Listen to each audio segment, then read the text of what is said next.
Hello and thanks for staying with us. Welcome to Focus Nigeria. My name is Amechi Anapwe.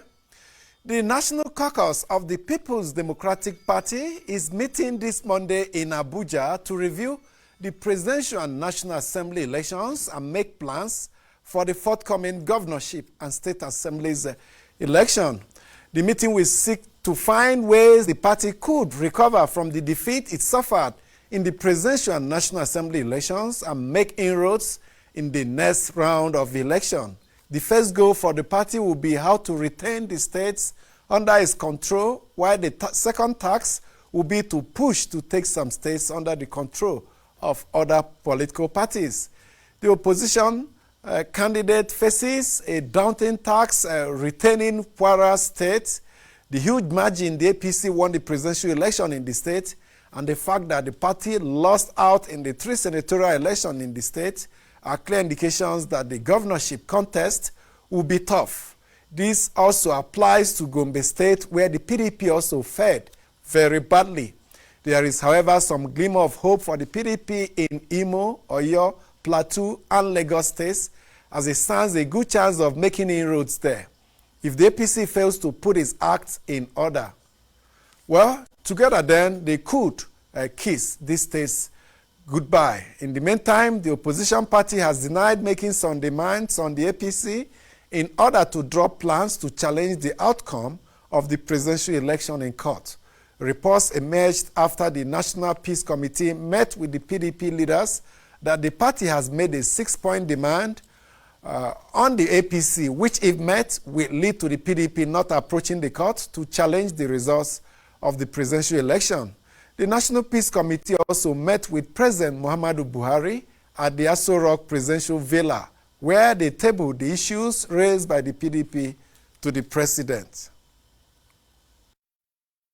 The presidential election result has raised a lot of dust, and the people feel aggrieved. I met the PDP presidential candidate and his party in order to ensure that this peace committee ensures that really our concern is about Nigeria. And in order to listen to their grievances, what they think has gone wrong, and we are here today to see His Excellency the President in order to relay the fears and the concern of the PDP. And Mr. President has listened to us, and he's also taken note of what we have told him. Well, Nigerians should please, on behalf of this country and all of us, regardless, we need peace. This country is very, very important to all of us. We are not talking about self-interest. We are talking about the interests of the country. I keep saying, wherever there is violence, let's say you will not find violence in Ikoyi, you will not find violence in Aso Rock, in the villa, you will not find violence in the various government houses across the country. It is always the poor man that gets involved, killing themselves and so on. So please, yes, as much as we have grievances, I'm glad that the PDP are saying they are going to court to challenge this process. I think this is the right way to go about it. And I hope and I pray that we'll maintain this peace. Abdul Salami Abubakar, head of the National Peace Committee, saying that the committee has conveyed the fears and concerns of the PDP to the presidency, that is the APC-controlled presidency. How different are they from the demands that were initially reported? Anyway, the legal team of the PDP has been meeting to fast-track court processes. The APC should also be setting up its own defense team. The legal battle holds promise as one that will be keenly contested. Okay, President Muhammadu Buhari has continued to receive visitors trooping to congratulate him after being re-elected for another term in office. Former chairman of the PDP Ali Modu Sheriff, has been justifying why the Northeast and Northwest voted massively for the president in the presidential election.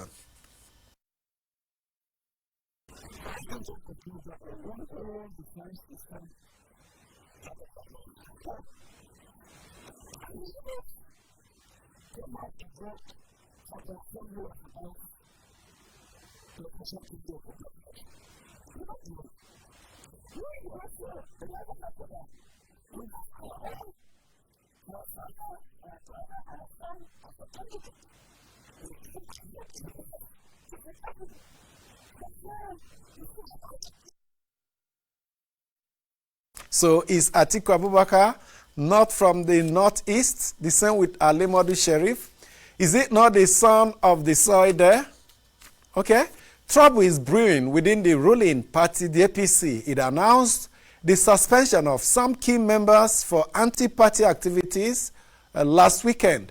They are the governors of Ogun State, Ibukunla Amosu, that of Imo State, Rochas Okorocha, Minister of Niger Delta Affairs, Usani, and Director General of the Voice of Nigeria, Osto Kechukwu. Okorocha, in a quick response, said the party chairman, Adams Oshemole, is playing politics of 2013 in 2019. Could this be true? Of course, the presidency, the contest for the presidency may have started even before the winner of the 2019 election is sworn in. The APC must really put its house in order. There are fears that the supremacy battle within the party may again resurface in the National Assembly when the choice of its principal officers are to be made.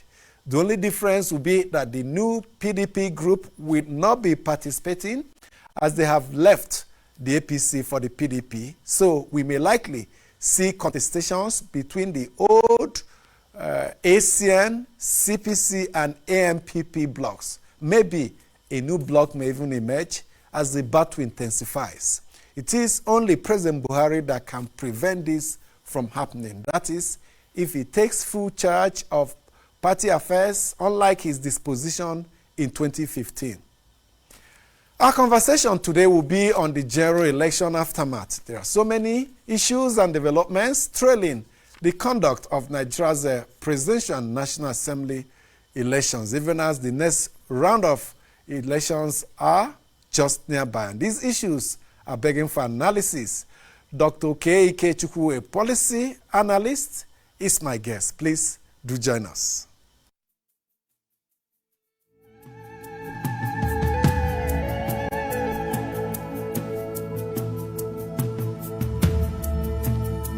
It has been said that rules and regulations can ensure that an election is free, but only a code of conduct which is adhered to by all that can guarantee it is fair. All the candidates and leaders of parties have a huge role to play in ensuring that their followers, sympathizers, and supporters adhere to the tenets of free, fair, transparent, and credible elections, devoid of hate and denigration of each other. We, the presidential candidates, are here to sign and commit ourselves to all that is possible to ensure the success of the elections. But most importantly, to accept the final outcome. May I freely quote the words of former President Goodluck Jonathan, and I quote, and he said, "My ambition is not worth the blood of any Nigerian."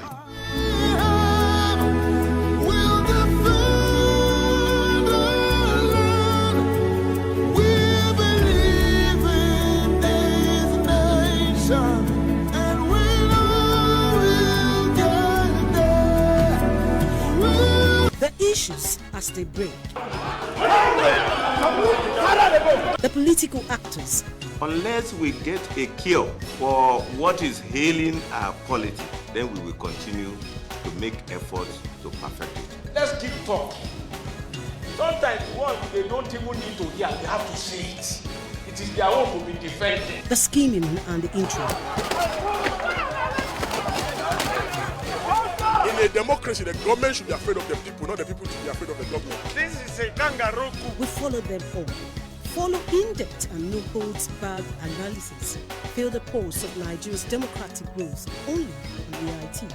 Let it know to all of us that in this new dispensation, there's no more monkey the walk than Democracy Today.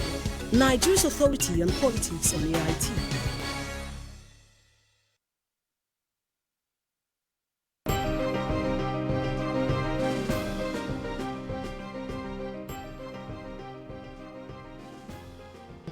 It is possible to measure governance. It's also possible for us to measure the quality of what is happening to our lives. We're not looking for good people to govern us. You know, if you are driving, you can take possession of a Porsche, brand new Porsche, or a BMW. If it stops, it's not the manufacturer you are looking for. You're looking for a mechanic. Right now, Africa's brokenness is not going to be fixed by just a bunch of good people. Leadership models are competing, they're also contending. And it's important to understand the kind of person you need to become a priest. It's not the same with the kind of person you need to be a governor.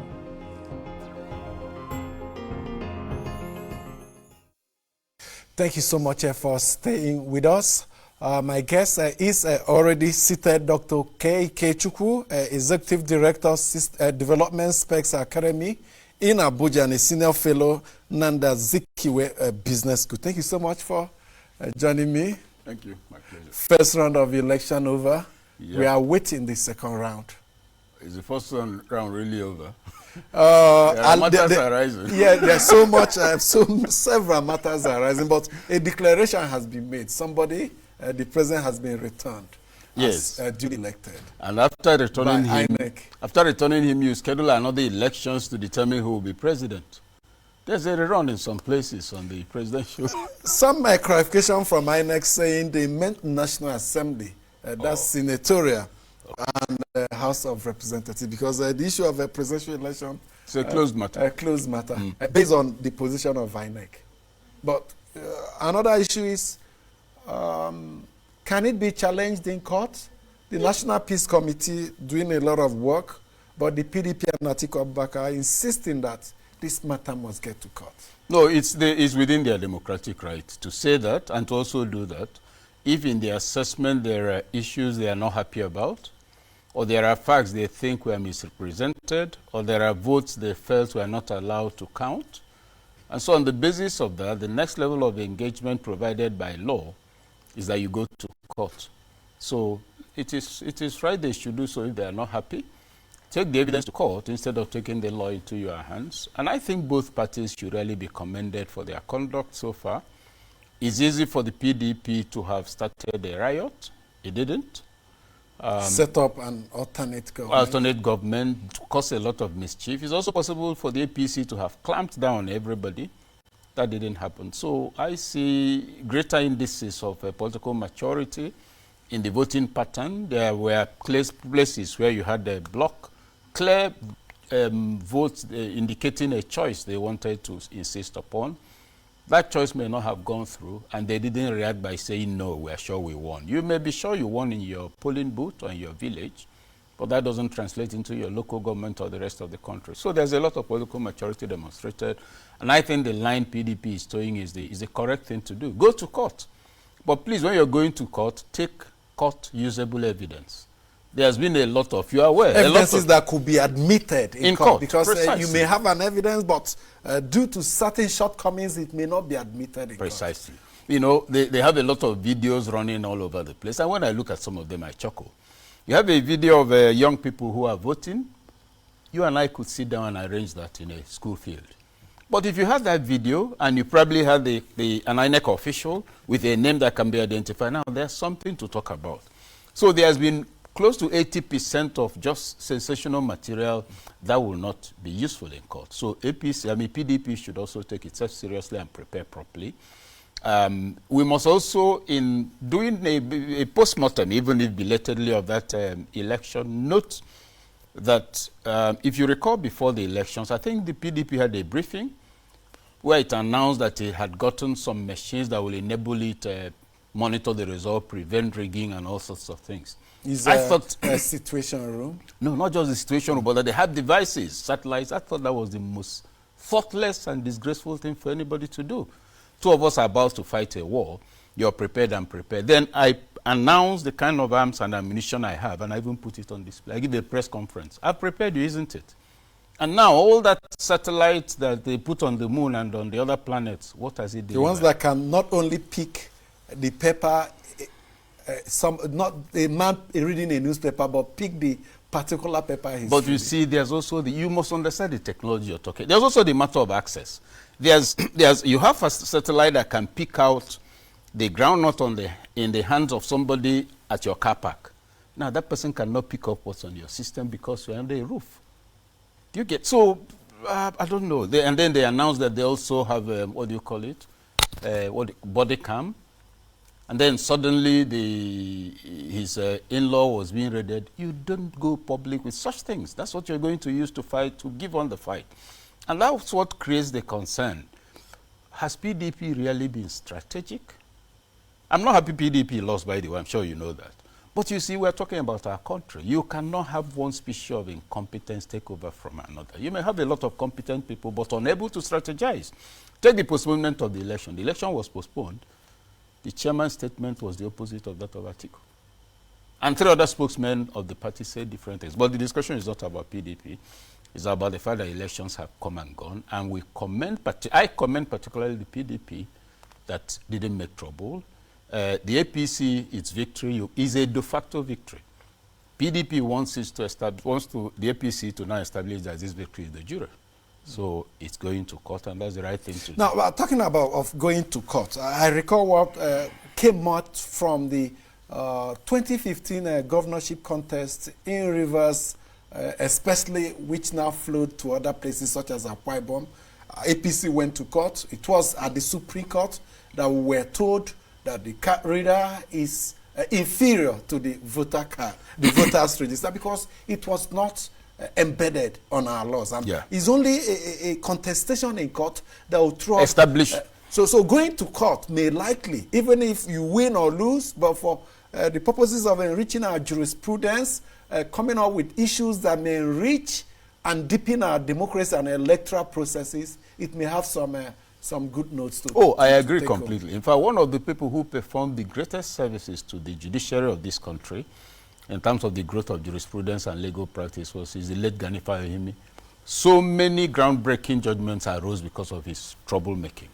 Then Peter Obi, the deputy to Atiku, vice presidential candidate, the landmark judgments on account of his going to court after he was removed as governor and the rest of his impeachment. The incredible judicial precedents. And since in any case he's a veteran election protester, now he has job to do. You guess he'll be one of the voices insisting. He won't be one of the voices. In fact, that will be the factor voice. But the beauty of it is this. Our society is evolving. It's not about PDP, it's not about APC. All of them have their issues. But if you have an increasing number of people who can take decisions and stand by their decisions, that's political development, that's political evolution. What it then means is that as time goes on, even when you give people money, they'll still collect your money and vote the way they want. Now, that's what we expect. So that it won't be, oh, they've given me, you ask yourself, okay, look, fine, these people have given me money to vote for Mr. A, but in strict terms, if they came to our family and said, look, send one of your sisters to go and represent us in the village square, will you send Amaka or Yabo? Or will you send Janet or Aisha?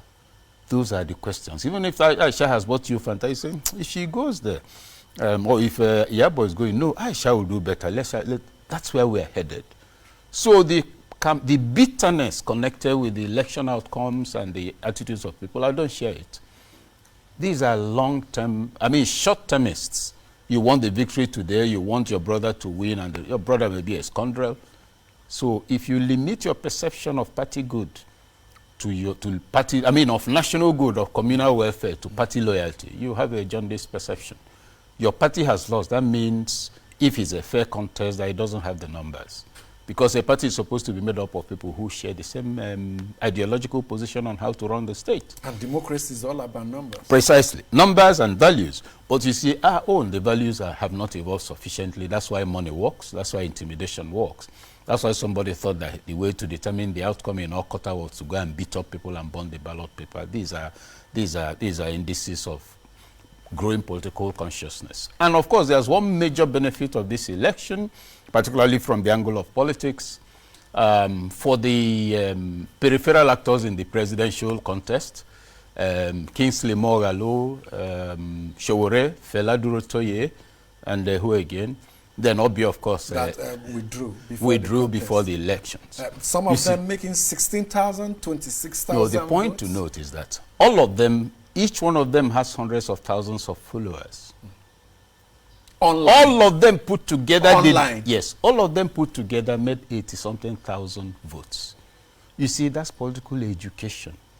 Because with all due respect to them, and these are very intelligent men and women, political illiteracy was part of the underlying drive for their engagement. They did not understand the operating environment, and so they assumed, assuming, for instance, Atiku went for that debate, they would have eaten him like crackers. They speak like motivational speakers, so they will use him to shine, but they're not going to win any election. Now, the point I'm making being somebody like Kingsley, somebody like Sowore, Fela, now they have a better picture of their stature in the Nigerian polity. If they're coming out again, they will prepare better. They will know that speech making is not campaign. Talking to young people or mentoring a handful of people or having comments on Facebook is not necessarily leadership. Perhaps joining forces, the much touted third force that at times were made that didn't materialize. But I think it was in the program. I said it from day one that there wasn't going to be any force, one-quarter force. Number one, the bulk of the people mouthing third force around the former president Obasanjo were not people who you look upon as third force, because their history is part of the crisis of the Nigerian state today. They are just displaced politicians looking for relevance. Then on the angle of the younger ones, they were not going to become any third force, because each of them spoke only in the first person singular. I. That's why they couldn't come together to form a coalition.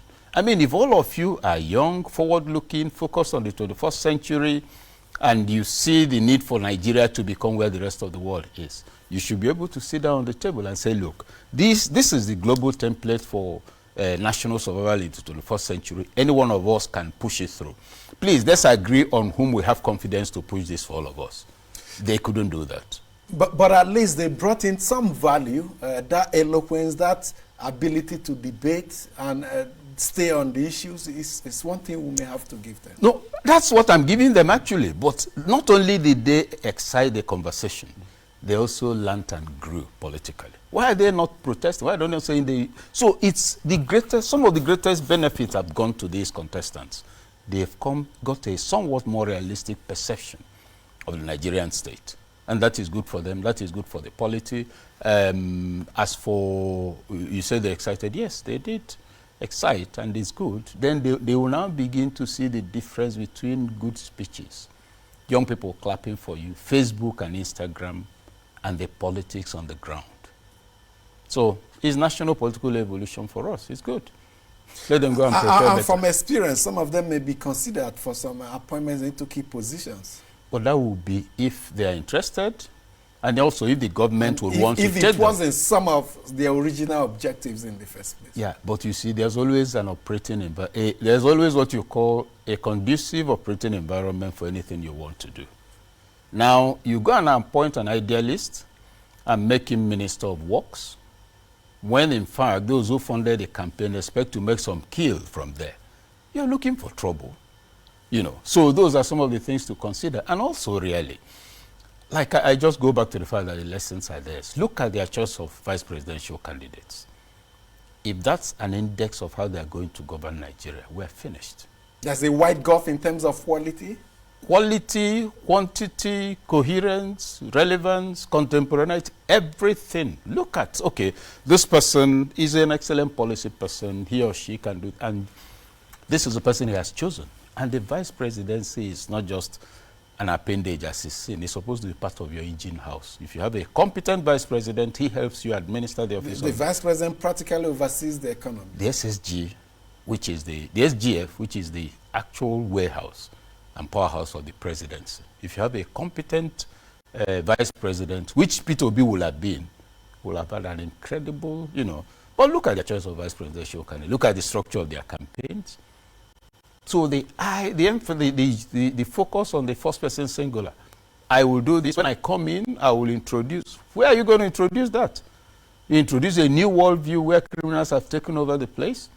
Oh, I will sack all the bad people. Where will you get the good ones from? You import them from outer space? So that element of limited political maturity was apparent, and this is the time for them to go and regroup. It will be unfortunate if they walk away. It will be a loss to the nation. Now they have learned. Let them engage again. They have gone through the grooming process. Precisely. First stage of it. Now, the voting pattern, you saw Alimadu Sheriff proudly say, we in the Northeast, Northwest, we voted for our Mansawe. The Southeast, South also voted for the person of their choice. Yes. So it's one thing that we cannot discountenance in Nigeria's politics. Yeah. Block voting. Winning your strongholds. No, even if you don't like it, it must happen. There must be a preponderance of choice by people from a particular area. Let me talk about the positive before I come back to Modu Sharif. You see, for the first time in a long time, probably ever, you have block voting in a way that you can say Southeast, South, and Southwest more or less came to the same conclusion in terms of their choice. And that conclusion will probably have been more damning for the APC than it is, because it's alleged to have that some part of it was interfered with, and some of the outcomes were rigged in favor of APC. I have no information on that. Now, the point Modu Sharif is making, which is valid, is that you can't just be telling us that this person got block votes in this place, therefore that's why we will reject it. How about the block votes in the other place? Was the election not also conducted by INEC? So he has a valid point there. What has to now be established that is that the block votes in question were legitimate block votes. You can walk the papers instead of walking the ballots. Now, the allegation is that in some places, particularly up north, that they walked the entry papers and not the ballots, and therefore that no real elections took place. Now, that's purely speculative. It has to be proven in court. If you haven't done that, you don't get hard evidence. Hard evidence. We raised earlier. Yes, we raised earlier. You can't just show me clips of that thing could have been taken in Mali. So don't humiliate yourself as a serious combatant by coming up with frivolous data, and then you're opening your hand most of the time. They can see if you're a boxer and you're a professional boxer, and you've said I'm taking on Amechi Anakwe, who is a professional boxer. He's in the ring. I enter with him. He bounces and then lands 2 punches, and I shout, "Oh, did you see how hard he hit me?" Why did I enter the ring? So PDP should get on with it and stop whining. It's unmanly. And still on this issue of block votes, is what we expected. But at what point do you think we begin to... Because if you take a look at a map of Nigeria reflecting the states won by the two leading candidates, it's as if a line was drawn vertically across the country. We can't continue like this if we want to truly evolve. No, we can continue. We can continue like this and be united. Okay, let us suppose you are in YPP and I'm in Labour Party. Please, Amechi, does it prevent us from going to have a drink? Do you get it? Even as I tell you that your party is used, oh, that's your card. You will see on that day. But we are friends. We see a situation in Nigeria where if a member of a party and goes into attends a social function of another party, it's termed anti-party activity. Yes, that's again lack of political maturity. Because the mingling enables you even to create a network that will enable you, if you're forming a government, find capacity outside your party. For now, they are handling party politics from the level of limited political education in the country. It's about hegemony, it's about office, it's about money. It impacted the campaigns badly, particularly that of the PDP. Because people were already getting very concerned about who will be what commissioner, a minister, information, and the campaign suffered. You people struggle for visibility instead of being part of a coherent team that will meet and say on this matter, this is what we will say. It wasn't happening. And what do you think would have happened if the government was immediately formed? I was alarmed the way the thing was going, you know. So going to the matter of the divide, you see, a divide does not necessarily translate into a division or a set of hostile camps. No. Before the colonialists came, there was a divide between northerners, northern traders and southwest traders who were selling cola nut. That divide was ethnic and religious. It did not create a division because they were business partners. Interactions were going on. So why should all of us be PDP? Why should all of us be APC? So the fact that you don't agree with what I think is good for Nigerians makes you form a party. But we are still friends contesting for that position. But it's because there's a linkage between financial reward and public office. That's why the essence of party politics is very distorted right now. So I'm not worried about that divide. Where it will become a problem is if the negatives are enforced. If you're told that, okay, because you're APC, it then means the person from the south is not your friend, that's a negative.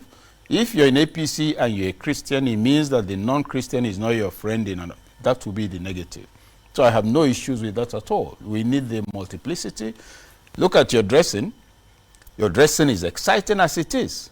If not for your name, one will think you're a Kanu boy. But you see, Amechi, it's exciting to actually sit down and admire somebody's, their own looks so different. You could walk up to somebody and greet him because of it. And two of you will start chatting. Friendship. He is ethnocentric, but not an ethnic chauvinist. We've become ethnic chauvinists. Whereas we can be ethnically aware or ethnocentric without necessarily being hostile. That you always dress like a Kanu boy doesn't make you the enemy of somebody from Bayelsa. But you see, we now link it and create problems which don't exist. Of course, first created by the elite and then inherited by the whenever masses. it comes to canvassing for votes during election, these are... Yeah, they say this is your enemy. Yes, and that's what we will strive to avoid. And that is what the president has said during his second term. He will strive to unite the country and to be more inclusive in approach to governance. We'll be considering these issues when we come back from this short break. Please do stay with us.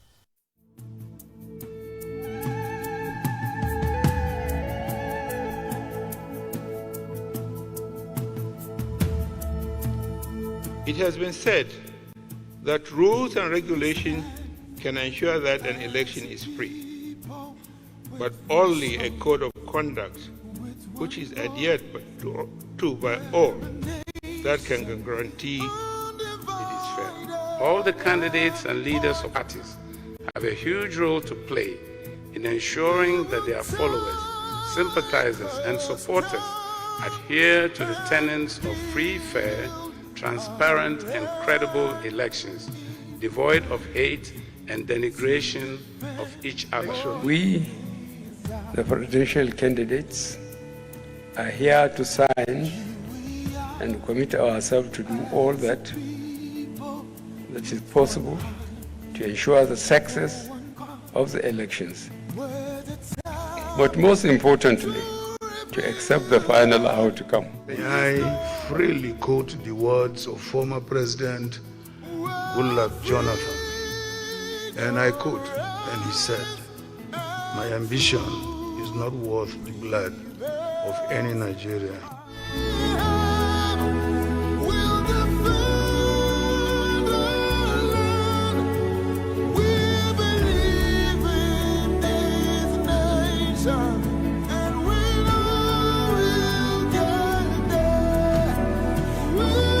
Issues as they break. The political actors. Unless we get a cure for what is ailing our polity, then we will continue to make efforts to perfect it. Let's keep talking. Sometimes they don't even need to hear, they have to say it. It is their own to be defended. The scheming and the intrigue. In a democracy, the government should be afraid of the people, not the people should be afraid of the government. This is a kangaroo. We follow them all. Follow in-depth and no-holds-barred analysis. Feel the pulse of Nigeria's democratic growth only on the IT.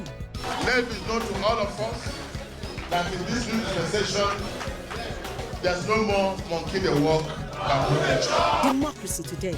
Nigeria's authority on politics on the IT. Thank you so much for staying with us. We are taking a look at how we can reform our electoral process after the first round of general elections in Nigeria. Second round upcoming against the backdrop of the move by the main opposition party, the party that lost, that was runners-up in the presidential election, to challenge the outcome in court. Dr. Ikechukwu, Executive Director, Development Specs Academy, Abuja, and Senior Fellow Nanda Zikiwe Business School, has been weighing in on these issues. Thank you so much for remaining with us. Let's take a peep into our Twitter handle. It's been quite active here. Yusuf Lenge, I struggle to reason with the idea that the younger presidential candidates wasted time because they were never going to win. Disagreeing with you. First, they have a constitutional right to contest. Of course, they have it. Second, their efforts add up to political growth of the nation. Agreeing with my guests here. Iyanu, God bless you, analysts. I wish we have more of this kind of person.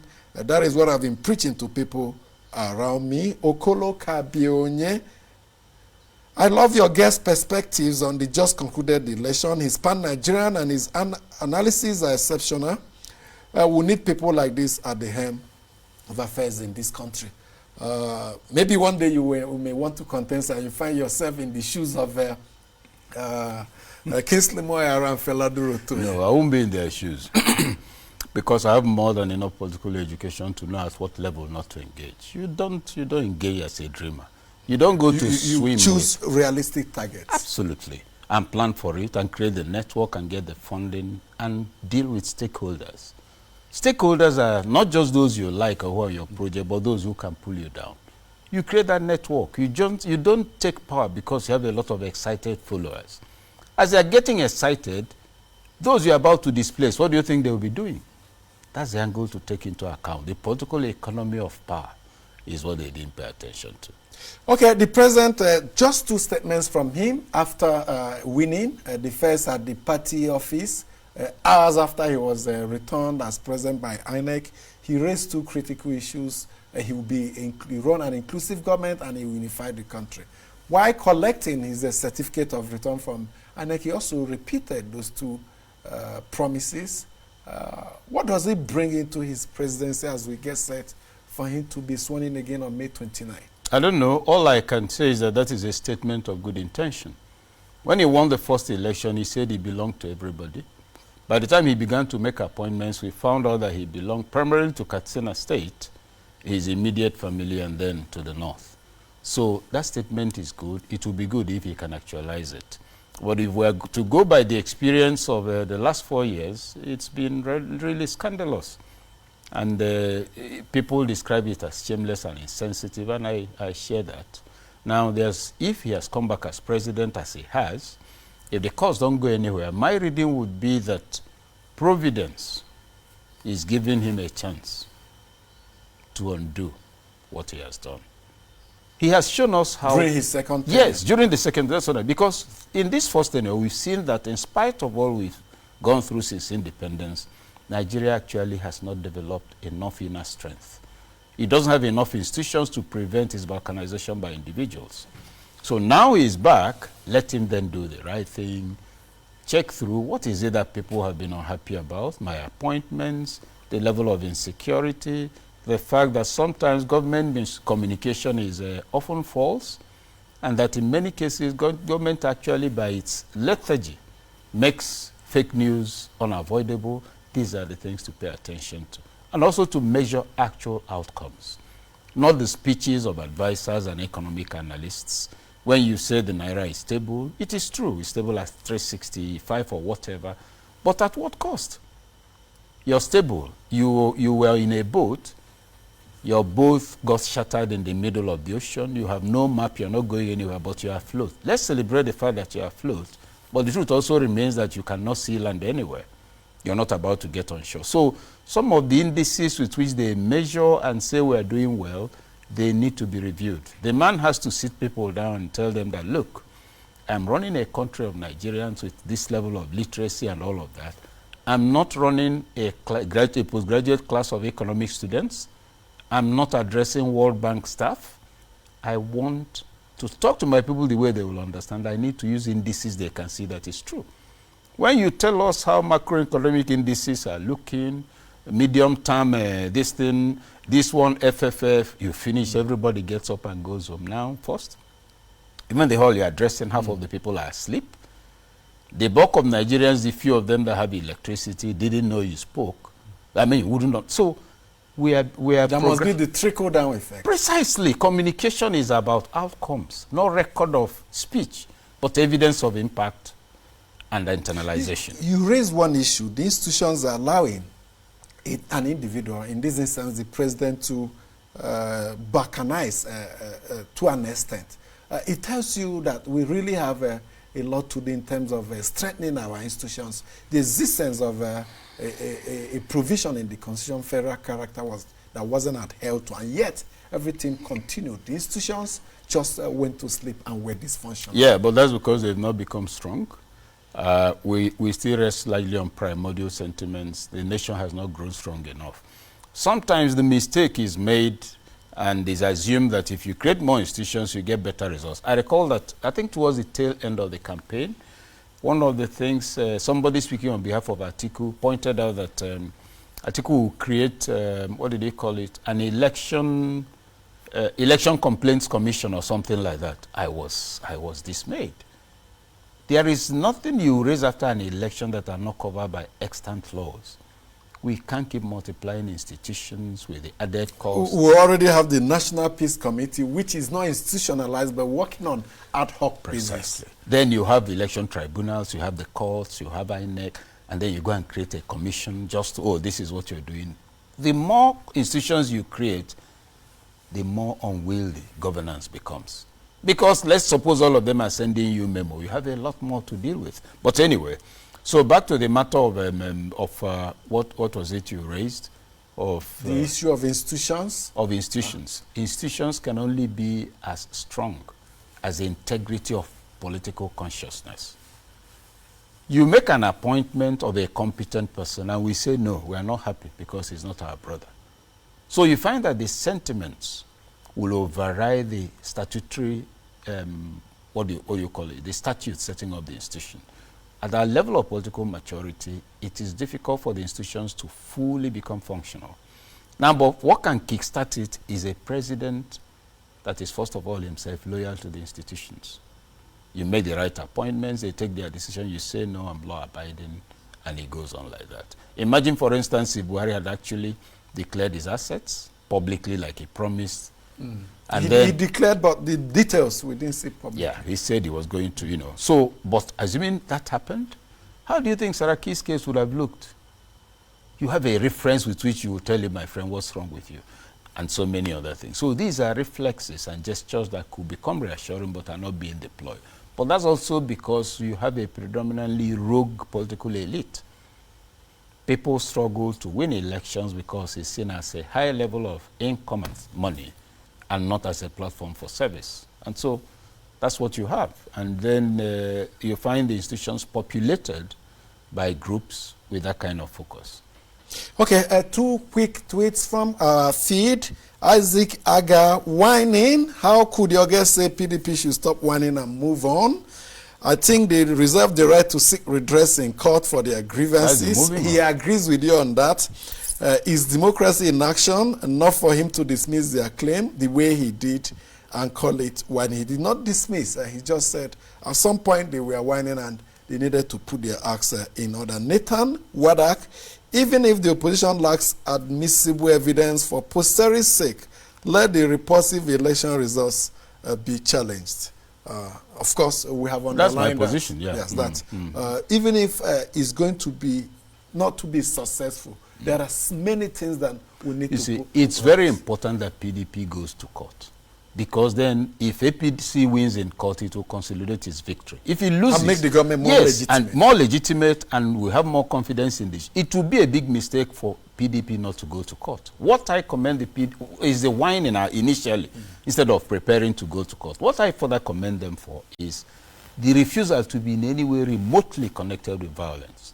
Now, that's a level of maturity. Not even one case? Not one. So incitive comments? No. Did we see any? None that I'm aware of. People were angry. They expressed anger, which is legitimate, but incitement is a different thing, and it didn't degenerate to that. Neither did APC. So that's a gain for all of us. But in spite of that, they say 50 lives were lost in connection with the election. Well, those are what you might call a collateral damage. Unfortunate, because that's too large a number. But on the whole, we could have had a cataclysm in the country, but we didn't. You know, so that's the good part. It is something we must not gloss over. Those 50 lives. At all. That's why I say it's elsewhere, way too much for one election. One life is already bad enough, but 50, no. Not to talk of the many that were lost, over 100 in pre-election violence. Intra-party now, violence. one thing the government can do is to make sure there is detailed investigation and a national address on that. That will make up for some of the killings. That, look, one Nigerian is too important to waste. Over 100 before the elections, in addition to the killings by herdsmen, and 50 during the actual elections. We've looked into it. These are the reasons we found. We must make sure it doesn't happen. In one case, we found out it was because there wasn't enough security. In another case, we found out that politicians organized thugs, and why they fought, they killed themselves. You see, that way, you provide a template, a rung of a ladder people can climb on in their political engagements. It's not enough to speak on TV or to say you send a condolence, no. It must be, in each case, isolated, specifically dissected, and then information is made out. You see, as you listen to it, you feel confident. Oh, okay, the one that happened at Ojota is different from the one that happened in Ibadan and the one that happened in Mina. These are the different reasons. Bayelsa, all of that. So that way, you even get a sense of belonging because they are talking about your country.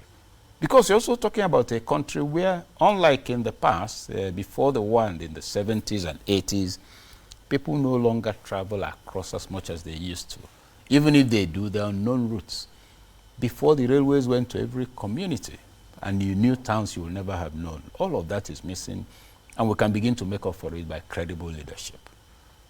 Okay, Christian Ndubisi says, you're quite on point. The young aspirants do not have political structure. They should start from local government areas. Well, your opinion. Now, we have a president who was a candidate on 3 different occasions, lost and went to court. Now, we can say he's used to challenging the outcome and hoping it will come out in his favor. Now, it's the other way around. He's a president elected. He will be in office while a case will his victory is being challenged. He will hope that this time around they will not succeed. Contrasting position for the president. How will it affect his psyche and his administration?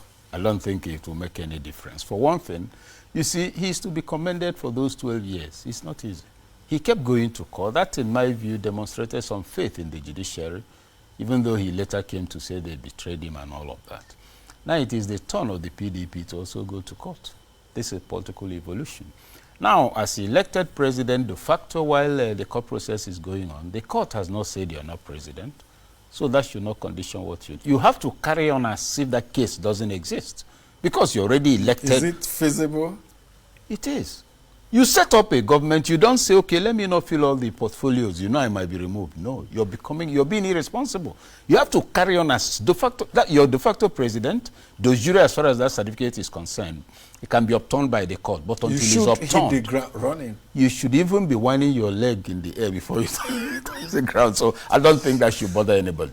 The only thing is if he makes the unfortunate mistake of appointing people who are not good enough to take us forward. He has said recently, more position for women and the young people and much more integrity. Well, people of integrity. Like I said, that's statement of good intention. He said all kinds of things. By the time his ministers came out the last time, everybody was dazed. When the political pressure comes, those that help to oil the political and also, when you speak of more positions for women, I don't want more positions for anybody. I want more positions for competent people. And there are competent women. So let's stop carrying on as women. As if is the process of headhunting for these competent let's not carry on as if women are retarded citizens. You know, when you give them a position, you're doing them a great favor. They are our mothers. Some of the most dependable people we have when we have issues we want to discuss are women. They are our sisters. Where is it? You know, so, but they clamor. becomes a different thing. And it's also partly their fault because they're often content to just dance and sing and wear uniform during political rallies. They must show they are capable of something else. So while I commend that, it should not be read to mean that we are doing them a great favor. A plane that's built with 2 engines, the 2 engines are supposed to be running, but it would be a mistake for the women to be as aggressive and frontal as the men because the woman has a quality she brings to leadership that a man cannot. The man is the executing one, the supportive, also assertive without being obtrusive element should be there. There will be some complementarity, but all of these together.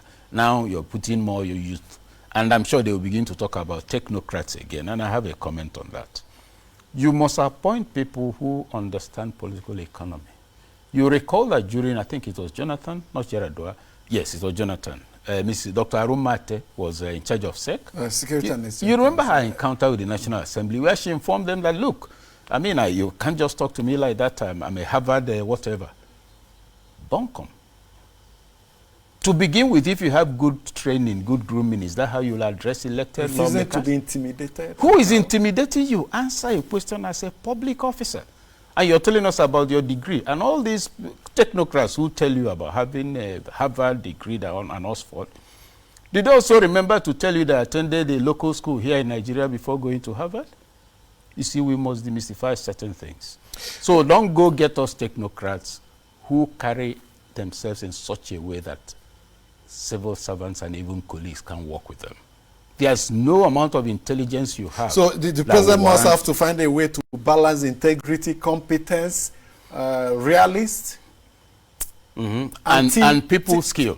And people who can team spirit, team players. That's it. Okay. All of those things together. Joe Amoru is saying by going to court, he's supporting the article to go to court, we shall learn about things that went wrong on Saturday, February 23, or else the faults will be swept under the carpet. And once that happens, that will be the end of it. Your quick comments on the next general election, next set of general election. You expect some improvement on the part of INEC and security agencies' allegations that they will play some huge role on it. I expect an improvement, but more importantly, I expect the politicians to prepare better.